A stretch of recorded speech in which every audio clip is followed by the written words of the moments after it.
Eu preciso que você abra a sua Bíblia no segundo livro do profeta Samuel.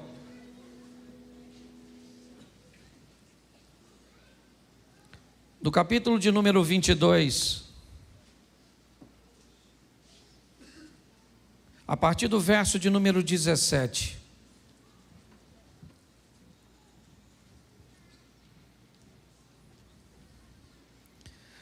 Segundo livro do profeta Samuel, capítulo de número 22, a partir do verso 17, diz assim: Desde o alto enviou e me tomou, tirou-me das muitas águas, livrou-me do meu possante inimigo e daqueles que me tinham ódio, porque eram mais fortes do que eu. Encontraram-me no dia da minha calamidade, porém o Senhor se fez o meu esteio, e tirou-me para o largo e arrebatou-me dali, porque tinha prazer em mim.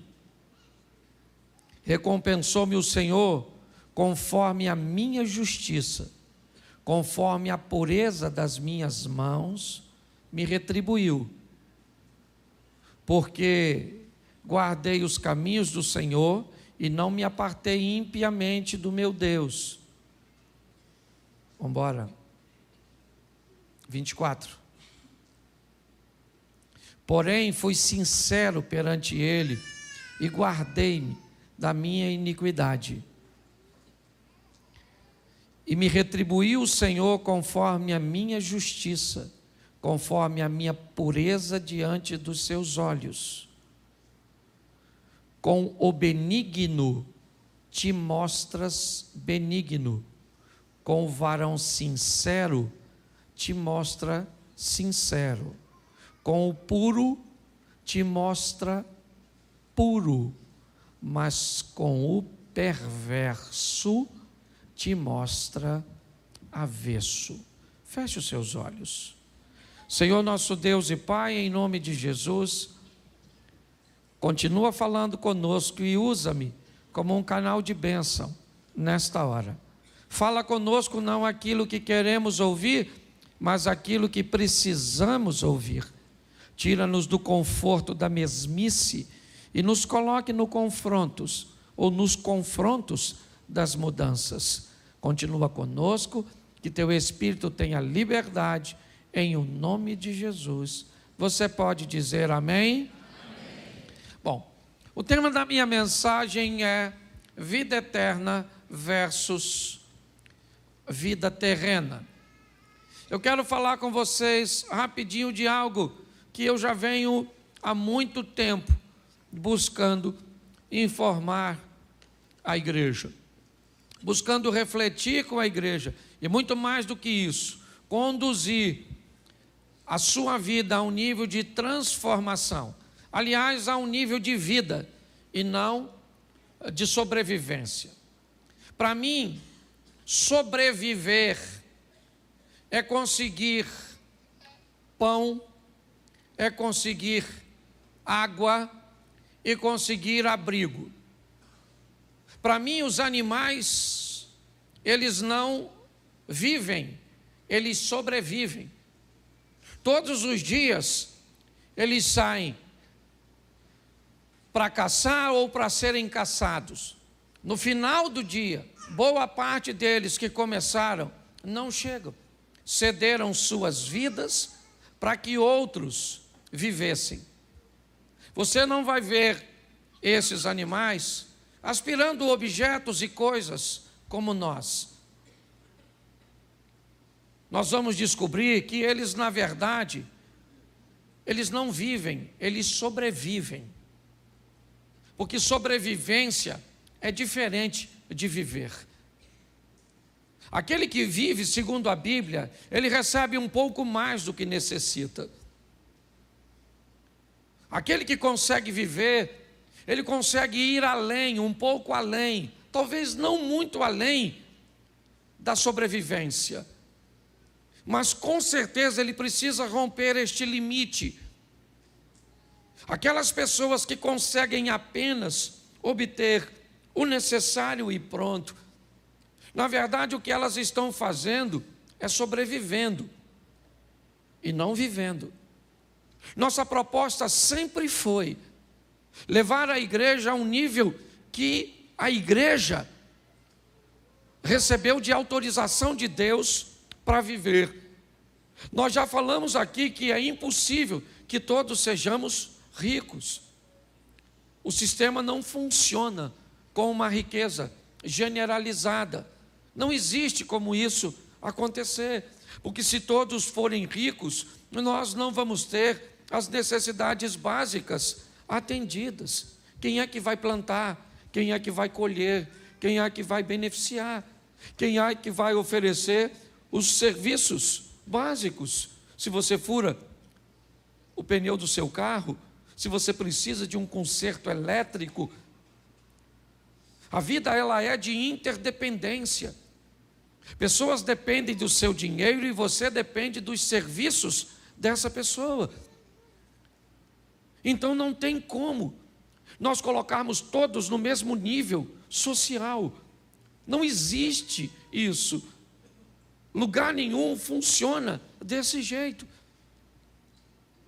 Mas também nós vemos a Bíblia dizer que nunca vi um justo desamparado, um servo do Senhor mendigar o pão. Preste atenção, porque a Bíblia faz uma proposta para todos nós, de termos um nível de vida que vai além da sobrevivência. Mas aí vem a minha pergunta: o que é mais difícil, ir para o céu ou viver na terra? Você consegue me responder isso de forma rápida? O que é mais difícil, gente? Ir para o céu ou viver na terra? O que é mais difícil? Ir para o... uma pergunta que me parece estar bem equivocada. É muito mais fácil ir para o céu, no que diz respeito ao ensinamento bíblico, do que viver na terra. Qual é o grande problema da vida aqui?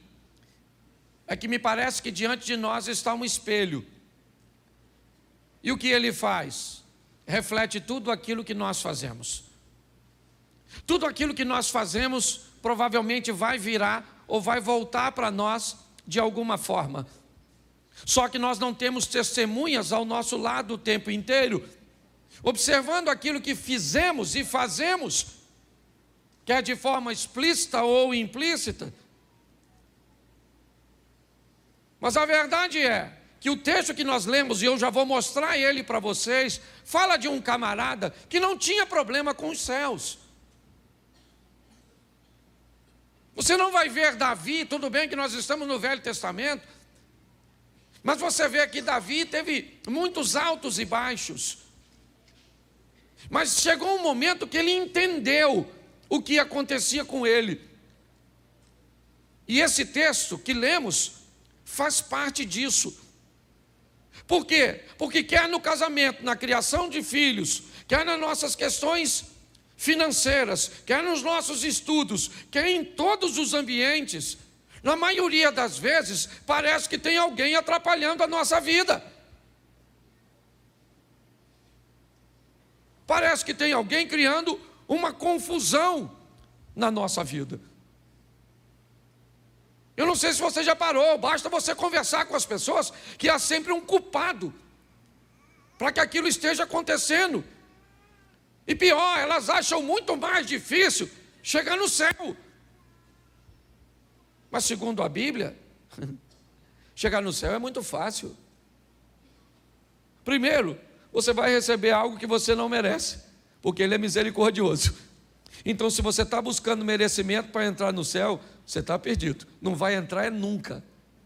Porque melhor que você seja, você nunca vai merecer. A minha pergunta é: um Deus que quer nos salvar, criaria um sistema tão difícil de ser alcançado? Não. Por que é que pessoas então nos oprimem tanto, buscando fazer com que creiamos que não temos direito a entrar no céu? Talvez seja uma boa pergunta. Por que é que pessoas dificultam tanto, estabelecendo condições que a Bíblia nunca falou que era necessária para entrar no reino de Deus? Então, primeiro eu preciso mostrar a você que entrar no céu é fácil. Difícil é viver na terra. Poxa, pastor, nunca pensei nisso, mas eu queria que você fosse pensando hoje. Aliás, não fosse pensando, fosse pesquisando o que eu vou te falar. Porque pode ser que para você eu esteja falando um montão de besteira, então eu quero que você pesquise. Certa vez, um carcereiro está tentando tirar a sua própria vida. E quando ele está tentando tirar a sua própria vida, ele conversa com Paulo e Silas e diz para ele: o que eu tenho que fazer para entrar no reino de Deus? O que eles respondem? Sabe o que é? Crê no Senhor Jesus e será salvo tu e a tua. Todo aquele que crê e for batizado será, mas aquele que não crê já está, ele não vai, ele já está condenado. É o que diz o texto. Então preste atenção como é que é fácil entrar no céu. É só acreditar. Confessar com sua boca que Jesus Cristo é o... Quem já fez isso? Então está no céu. Pastor, é simples assim? É. Entrar no céu é simples, mas não tem que fazer, não tem que acreditar. E morrer acreditando. Qual é o grande problema? É a morte súbita, aquela que você não está esperando. Que aí tem. Porque eu não consigo acreditar que todos aqueles que têm Jesus e que já reconheceram, se morrer devagar, vai para o inferno. Eu não acredito. Porque dá tempo. Eu não, Senhor Jesus, sou meu Pai. Perdoa meus pecados, estou morrendo. Mas se não der tempo, você está atravessando a rua, atropelou. Mas não... Pô, eu queria uns 5 minutos, sim, só para meter a última conversa. Pastor, como é que eu sei? Eu aprendi uma coisa, o salvo, ele tem sintoma. Assim como o perdido também tem. Ninguém precisa falar com a gente que está salvo ou perdido. Você dá aquela olhada se o indivíduo já está no trilho. Entendeu? Se chamar a senha 326, era tu. Tu foi. Você está rindo, mas é sério. A Bíblia diz: se conhece a árvore pelos seus? Pelos seus? Bom, Deus não pede de nós perfeição, Ele pede de nós aperfeiçoamento. Qualquer um pode dizer eu estou salvo, mas você não pode dizer que o outro está perdido. Você tem o direito de dizer eu estou salvo em Cristo, mas fulano está perdido. Não pode. Você não tem o direito de dizer que ninguém... Você pode dizer que ele parece. Ó, fulano parece que vai se lascar. Beleza. Pelo comportamento dele. É a grande verdade. Mas eu aprendi uma coisa. Quando eu entrei na igreja, eu tomava um birinade. Lembra disso, Jane? Essa era a minha comparsa. Tomávamos grau, gostava de tomar. Aliás, eu parei de beber, hoje não gosto de nada de bebida, porque minha família toda tem problema no DNA da família. A quantidade, você sabe, conhece? Não, você conhece minha família. É só você falar de um pecador que ele já fica... Mas sabe, perdi uns 3 ou 4 primos, tios, certo? 2 irmãos, por causa da... Então eu não gosto, esse negócio de bebida não gosto. Mas quando eu me converti, eu tomava uns negócios assim ainda. Às vezes ficava meio alto, assim. Crente em Cristo Jesus, louvado seja Deus.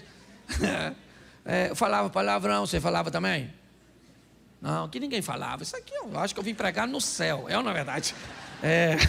Deixa eu ver se eu morri. Eu acho que... Não, eu tinha um montão de coisas que eu não consegui me libertar simultaneamente ou instantaneamente. Aceitei Jesus, alguém falou, agora você é santo. Fui para casa caçar o santo. Achei na fotinha, no crucifixo, mas estava ruim de achar em mim. E até hoje eu ainda procurando. Não com tanta diligência quanto antes. Eu aprendi que a cada dia que passa, você pode se tornar uma versão melhor de você mesmo. Onde o pecado vai dando lugar ao poder de Deus. Onde você vai destruindo o velho homem gradativamente.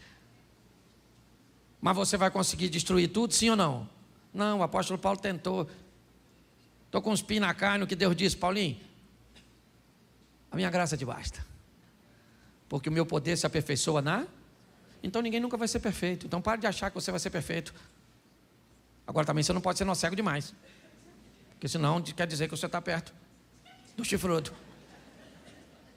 Você olha para a pessoa e diz, nossa, essa pessoa é uma pessoa mansa.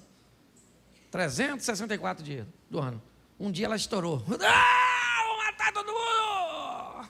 Deixou de ser crente? Não, só mostrou que não é perfeito. Entendeu? Lá uma vez ou outra você tem uma vontadezinha esquisita. O bom de estar aqui é que eu olho para todo mundo. Eu vejo quem tira o olho de mim, eu vejo quem ri, eu vejo quem cutuca o outro. Aí, ó.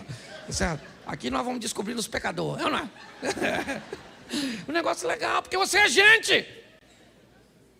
E se você achar que não pode sentir isso, o que você precisa entender é que você tem que ter domínio sobre isso. Então você tem que ter vontade, mas não, entendeu? Queria esganar, morde a língua, depois fala com Deus, Senhor, o Senhor sabe que eu em pensamento matei, esquartejei, enterrei, o Senhor sabe até onde que eu fiz aqui, certo? Porque você é gente. Hoje eu vejo pessoas buscando uma santidade utópica, inexistente, um relacionamento com Deus que não existe. Um dia vai existir, porque quando vier o que é perfeito, então o que é em parte vai ser aniquilado, e você vai receber um novo corpo, um novo nome, amém? E aí você vai estar com ele em glória, aí é beleza. Mas enquanto estiver aqui, meu filho, você tem que entender. Então eu aprendi uma coisa na minha vida, que fé e temor a Deus me leva para o céu, mas não me dá uma vida boa aqui na terra. Vida boa aqui na terra, eu preciso, vida boa de verdade, ok? Então estou falando boa de verdade, está em viver dentro dos princípios e valores de Deus. E um deles, porque não dá para falar de muitos, é a lei da semeadura. Me entenda bem, quem vive bem aqui na terra, obedecendo valores e princípios, que estão na Bíblia e algumas pessoas sequer são capazes de notar, porque muitas vezes parece que não está na Bíblia, ou a Bíblia não te ensina a buscar fazer tudo o que você for fazer da melhor maneira possível. Como é que se faz algo da melhor maneira possível? Obtendo o máximo de conhecimento possível em torno daquilo que vai ser executado. E como é que se reúne o máximo possível de informação daquilo que precisa ser executado? Estudando, adquirindo informação, conhecimento, ferramentas. A Bíblia diz isso. Porém, quando você vê alguém que não frequenta a igreja, mas que buscou o máximo de informação daquilo que vai executar, executa aquilo com maestria, é alguém que aprendeu a fazer aquilo que veio à sua mão da melhor maneira possível, tem sucesso. Mas não faz sentido, porque o cara está num ambiente idólatra. E eu estou num ambiente religioso, crendo no Deus Todo-Poderoso e com fé em Cristo. Isso vai fazer você ir para o céu, não viver bem aqui na terra. Isso também não significa que esse que cumpriu os princípios sem fé vai para o céu. São duas coisas distintas. Aliás, a Bíblia sempre fez essa distinção: vida terrena, vida eterna. Você vê que o salmista tem uma crise muito grande quando ele olha para um ímpio prosperando. O que nós temos que entender é a maturidade, ou ter a maturidade para entender que os princípios e valores, quando são obedecidos, me trazem uma prosperidade terrena. Que a fé e o temor a Deus me levam para o céu. E se eu quero viver o que a Bíblia me oferece como proposta, eu tenho que unir as duas coisas. Viver uma vida excelente aqui na terra e depois ir para o céu.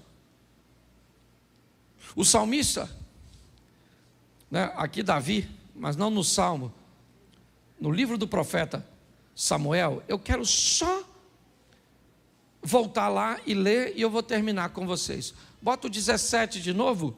É isso, começamos? Não, foi no 18.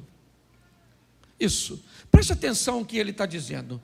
Livrou-me do meu possante inimigo e daqueles que me tinham ódio, porque eram mais fortes do que eu. Preste atenção, deixa aí só um minutinho. Davi enfrentou muitos inimigos, sim ou não? E muitos desses inimigos ele enfrentou porque era valente, porque tinha gente valente do seu lado, porque tinha armas necessárias e estratégia necessária, sim ou não? Então ele não precisava de Deus.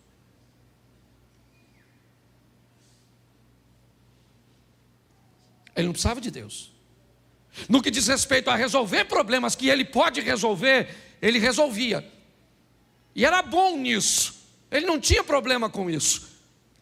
Mas quando chegou momentos na vida dele, que os inimigos eram mais fortes, mais numerosos do que ele, Davi foi alguém que reconheceu que quando esse momento chegou, ele tinha relacionamento com Deus.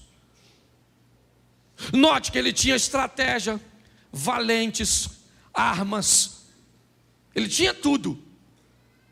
E tudo que ele tinha, ele usava. Mas quando chegou um momento que o que ele tinha não era suficiente para resolver seus problemas, aí ele aciona os céus. E aí ele diz, o Senhor, livrou-me do possante inimigo e daqueles que me tinham ódio, porque além de serem mais fortes do que eu, olha o que diz o 19, encontraram-me no dia da minha calamidade. Preste atenção, o que Davi está dizendo: se eu tenho estratégia, meu inimigo também tem. Buscou um momento em que estava mais fragilizado meu casamento, em que minhas finanças estavam frágeis e que eu não estava bem. Ele buscou uma ocasião contra mim, onde a minha possibilidade de me defender não eram das melhores.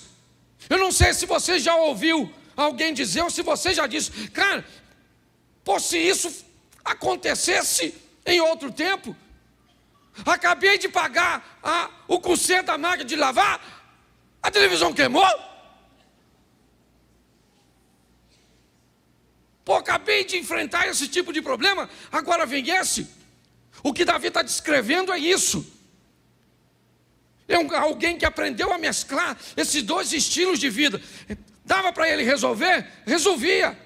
Não dava para resolver? Deus entra com providência. Por quê? Porque Davi diz, quando eles me atacaram, buscaram o dia da minha calamidade, porém o Senhor se fez a minha coluna. Bota aí o verso seguinte. Tirou-me para o largo e arrebatou-me dali, porque tinha o quê? Tinha o quê? Isso, Davi está dizendo, Deus tem prazer em mim. À toa? Não. Deus não tem prazer nesse cara à toa. Por favor, nunca leia um texto e coloque ele na sua vida. Eu já cansei de ver pessoas pegar o texto de Filipenses e dizer que o Senhor te retribua segundo as suas riquezas em glória por Cristo Jesus. Como se o texto de Filipenses fosse escrito para nós. Ô gente, pelo amor de Deus, o texto de Filipenses foi escrito por Paulo para quem?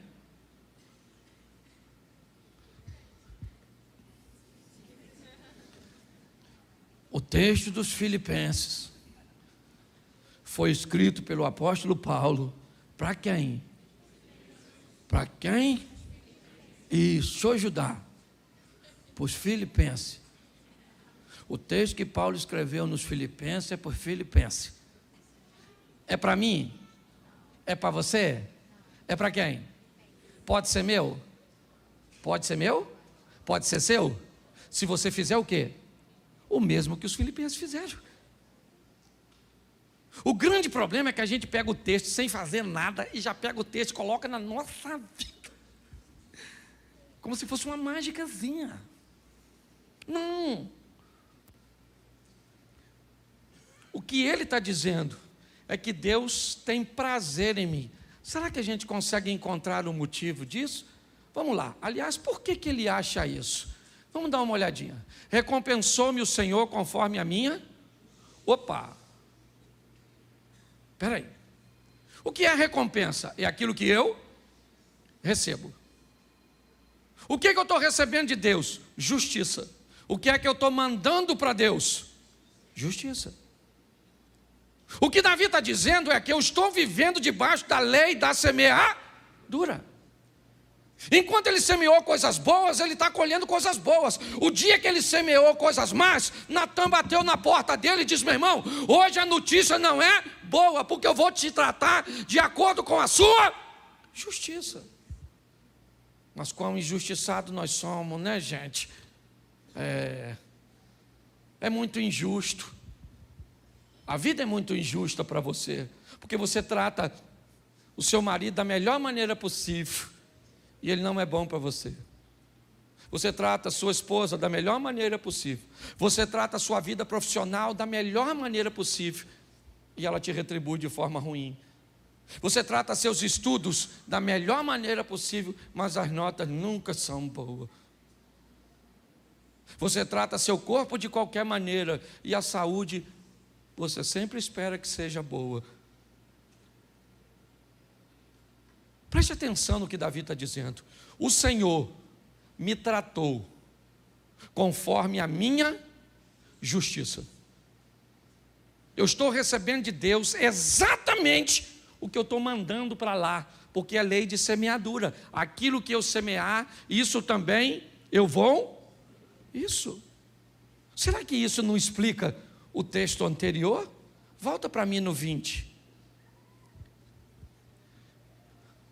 O Senhor e tirou-me para o lago e arrebatou-me dali, porque tinha prazer em mim. Eu já vi Davi dizer que queria morrer, porque Deus virou para ele as costas. Sim ou não?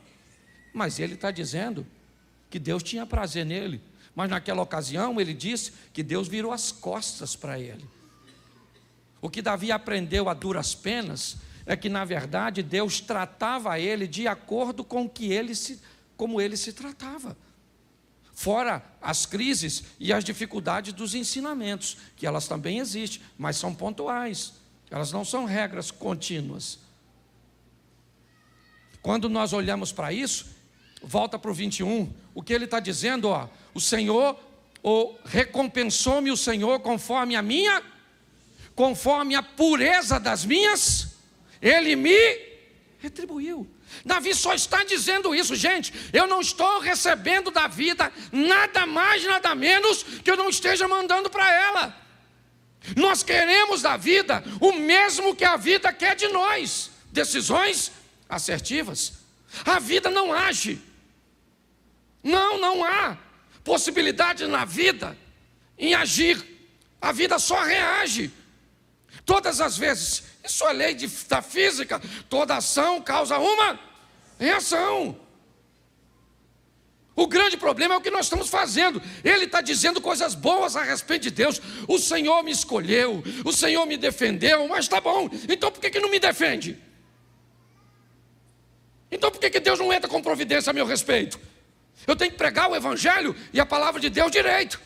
O que ele está dizendo ali é o seguinte: recompensou-me o Senhor conforme a minha justiça.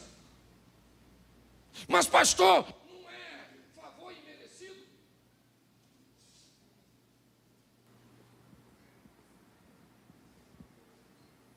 Obrigado. Não é favor imerecido. Favor imerecido é para entrar no céu, não é para viver na terra. Não vem com essa história de que Deus é obrigado a corrigir seus erros. Pelo amor de Deus, Ele não tem obrigação nenhuma. Pode até fazer isso de forma pontual, por sua misericórdia. Mas o que Ele criou foi: plantou, colheu, plantou, colheu, coisas boas ou ruins. E diga-se de passagem, ninguém planta para colher na mesma proporção, quer para o bem, quer para o mal. Por isso que na hora de retornar, retorna muito mais pesado, se o plantio for negativo. Davi está descrevendo isso. Como Deus está me tratando? Como eu me trato. Se eu mando para a vida justiça, a vida me devolve justiça. Se eu mando para a vida pureza, ela me devolve pureza. Não vem com essa história que não é assim com você. Pelo amor de Deus. Não vem com essa história, porque a Bíblia, ela é correta. Se você em algum momento já viveu injustiça, a Bíblia também ensina isso. Mas chama você de bem-aventurado quando você for perseguido, injustiçado por amor ao nome dele. Agora, se você é perseguido ou injustiçado por suas decisões, pare de dizer que Deus vai punir as pessoas que estão te perseguindo, porque a Bíblia também diz que elas têm que perseguir. Quando Davi está sendo apedrejado, seus soldados estão querendo matar o apedrejador. E ele diz: opa, ninguém bota a mão no cara, deixa o cara. Mas ele está tacando pedra, falando besteira. Não interessa, é meu tempo de ser apedrejado, porque ele tem razão. Esses dias eu estava conversando com Mary falou assim: Cláudio, estão falando horrores a nosso respeito. Eu fiz uma pergunta para ela: é verdade ou mentira o que estão falando? Porque se estão falando horrores a meu respeito e é verdade, eu tenho que corrigir minha postura. Se estão falando horrores a meu respeito e é mentira, é a única maneira que eles têm de falar mal a meu respeito, mentindo. Não é porque você vive muito bem e faz tudo certo que as pessoas só vão falar de você a verdade. Mas por favor, seja tão honesto com a vida e com você, que a única maneira cuja qual as pessoas vão ter de falar mal a seu respeito é mentindo. É um bom estilo de vida. Davi, ele está reconhecendo isso. Prossiga. Vamos lá, bota o 22 para a gente adiantar. Porque guardei os caminhos do Senhor e não me apartei impiamente do meu Deus. Vamos lá. Coloca aí o próximo. Me ajuda aí, irmão. Não, 24. Ah, não, perdão. Eu o quê? Tá joia. Porque todos os seus juízes estavam diante de... Isso aqui eu gosto também. E dos seus estatutos não? Davi está dizendo que todos os juízes estavam diante onde? Olhando para a vida dele? Sim ou não? Não, todos os juízes dele estavam onde? Você não precisa de ninguém para te condenar. Você já esconde por quê? Porque o juiz diz para esconder. Então quando você vai ver, você vai ver. Você responde, apaga. Você vê escondido. Tem uma senha criptografada. Certo? Esse dia eu vi um post que eu achei o maior barato. Um cara simbolizando a morte para o outro na rua e diz: aí, amigo, você deixou seu telefone em casa aberto. Sua mulher viu tudo. Quer ir para casa ou quer ir comigo, já para adiantar? Você está rindo, mas é sério. Os juízes estão aqui, sim ou não? Sim ou não? Está aqui, ó. Bem aqui. Quando você vai fazer, tem alguém dentro de tu que fala: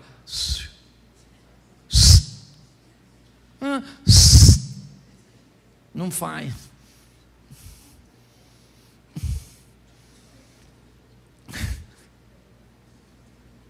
Não faz.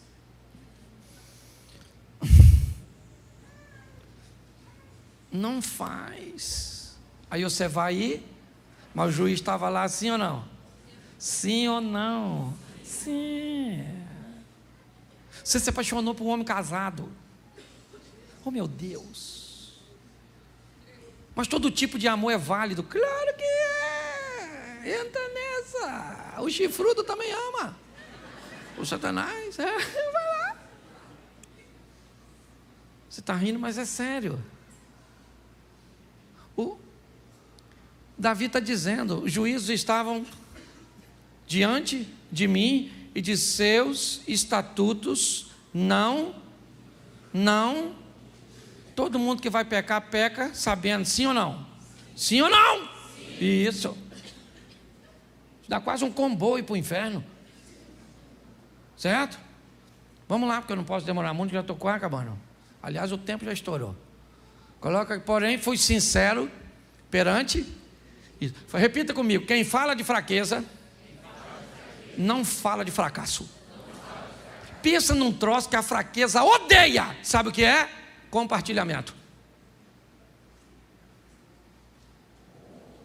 O poder da fraqueza, ela diminui, mas de uma forma muito intensa, desde que você compartilhe. Não dá para compartilhar com qualquer um, diga de passagem, né? Pelo amor de Deus, não sai abrindo. Chega aqui dentro da igreja e acha o primeiro. Tem gente aqui que não guarda dinheiro, vai guardar segredo. Certo? Então cuidado para você que conta, mas você tem que contar às vezes. Está numa tribulação, você fala: Senhor, vou chamar fulano que é muito meu amigo. E vai lá e abre. Fala: oh, rapaz, eu estou nessa situação. E você vai ver. Agora, quem não fala de fraqueza, pode ter certeza que mais à frente vai falar de... Está aí a doutora Diana, certo? Especialista na área, sabe o que eu estou falando. Ele diz: fui sincero perante ele, sinceridade, e guardei-me da minha... Agora preste atenção para a gente terminar. Mais uma vez: e me retribuiu o Senhor conforme a minha pureza diante dos seus. Preste atenção. Com o benigno, ele te mostra o quê? Então Deus é bom para quem é? Com o varão sincero, ele te mostra. Quem age com Deus com sinceridade, recebe o que de volta da vida? Vamos lá. Com o puro te mostra, mas com o perverso, opa,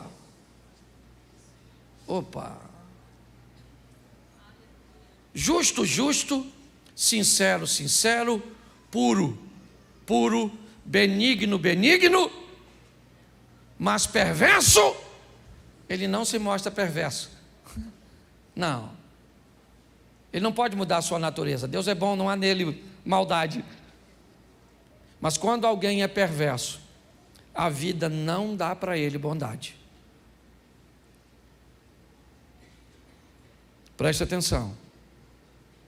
Quando você é justo e alguém quer ser injusto, Deus entra e transforma a injustiça em justiça e você é abençoado. Ramã, lembra? O rapazinho que estão fazendo injustiça com ele e querem matá-lo. Quem é que sobe no cavalo? Ele. Quem é que é morto? Mordecai, seu opositor. Porque ele era justo, tentaram tratá-lo com injusto e Deus entrou com providência. Com o puro, se alguém quiser agir com você de forma impura, Deus entra com providência. Mas com o perverso, quando alguém quiser ser perverso com você, Deus não intervém. Eu tenho ouvido muito falar que Deus é amor. Você já deve ter ouvido falar isso. Deus é amor. Deus é amor. Eu não diria que essa informação está errada, porém eu diria para você que ela está incompleta. Um bolo é farinha, sim ou não? Sim ou não? Não. Um bolo é farinha? Ele é farinha. Ele é o quê? Ovo, ele é manteiga? Ele é fermento? Ele é leite? Então preste atenção. Quando alguém diz Deus é amor e qualquer tipo de amor vale, eu estou dizendo que Ele é só amor, mas não é justiça.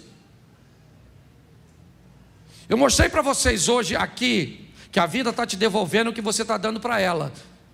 E se você acha que é injusto, vai conversar com ele e pergunta se é injusto, ou será que os juízes e os estatutos já não depõem contra você. Nossa proposta é melhorar a sua vida, é fazer com que você saia daqui com uma vida muito melhor. Fazendo o quê? Obedecendo a Deus. Não, o que eu quero é ir para o céu.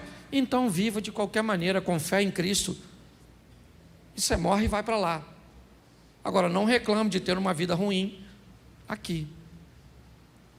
Pare de olhar a vida dos outros. Eu falo sempre isso. Gente, ela está aqui, me acompanha, meu filho deve estar aí, minha nora está aqui. Mas ela lida comigo o quê? Quantos anos? 10 anos. Quando você viu desgraça na minha vida, me viu em dor, me viu isso, me viu aquilo, endividado, mais de 90% dos problemas que eu resolvo são dos outros, não são meus. Eu não tenho problema, é lógico que tenho, mas pode ter certeza que os meus são bem pequenos, mas eu tenho. E por que não são grandes? Primeiro, porque eu não deixo crescer. E segundo, por que já não chegam aqui grandes? Porque eu tenho um sistema de prevenção para que isso não aconteça. Por favor. Às vezes eu olho para a igreja e digo: Senhor, dê para ela aquilo que o Senhor tem me dado. Me dê condições de compartilhar com meus irmãos. Um casamento que não é perfeito, mas é legal. Uma família que não é perfeita, mas é legal. Uma situação financeira que não é abundante, mas é legal. Amigos que não são perfeitos, mas são legais. Uma saúde que não é perfeita, mas é legal. Me dói quando eu vejo pessoas sofrendo de uma forma contínua. Pegue esses estatutos e esses princípios, e principalmente o da lei da semeadura, e trate sua vida de forma diferente, sem desculpas, sem. Feche seus olhos agora. Pai, em nome de Jesus, ninguém mais que o Senhor quer nos ver vencendo, quer nos ver felizes. Ninguém mais que o Senhor tem trabalhado o tempo inteiro para que isso aconteça, nos dando informações cujas quais tragam o teu poder para perto de nós. Quando mandamos justiça, se alguém tentar ser injusto, o Senhor entra com providência. Quando mandamos bondade e misericórdia, se alguém ousar e tentar, o Senhor entra com providência. O Senhor é aquele que entra na fornalha, na cova dos leões, que abre o mar, rio, que entra na prisão, que traz um terremoto. Mas o Senhor também é aquele que permite que os leões devorem antes mesmo de tocarem o solo. O Senhor também é capaz de fazer com que o fogo que não matou uns consuma outros. A água que não afogou um, afogue outros. O fogo que consumiu aqueles homens cujo Elias profetizou. Pai, em nome de Jesus, temos o tempo inteiro informações que sempre vai existir 2 grupos, e nós queremos estar ao lado daqueles que agem com justiça, com benignidade, com pureza. Abençoa a tua igreja, Pai. Abençoa o teu povo, nos dando muito mais do que sobrevivência, mas nos dando vida. Leva o teu povo guardado por tuas mãos poderosas. Que o grande amor de Deus, nosso Pai, a graça de nosso Senhor e Salvador Jesus Cristo e as doces consolações do Santo Espírito de Deus seja para com todo o povo do Senhor, e todos digam: que Deus abençoe.